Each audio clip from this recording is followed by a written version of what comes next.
రాహు మహర్దశలో ఉన్నారు, ఊహల్లో కాలక్షేపం చేస్తున్నారు. రాహు మహర్దశలో ఉన్నారు, ఊహల్లో కాలక్షేపం చేస్తున్నారు. అంతే కదండి.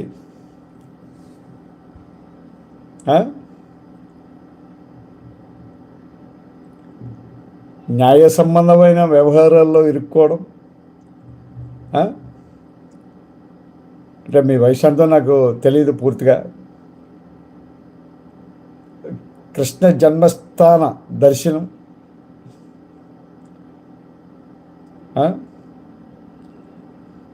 ఒక్కొక్కసారి ఎక్కడికైనా పారిపోవాలని అనిపించే మనశ్చాపల్యం, నలుగురిలోనే అవ్వడం, కొంత మూర్ఖంగా ప్రవర్తించడం అన్నది మీకు ముఖ్యమైన విధానం.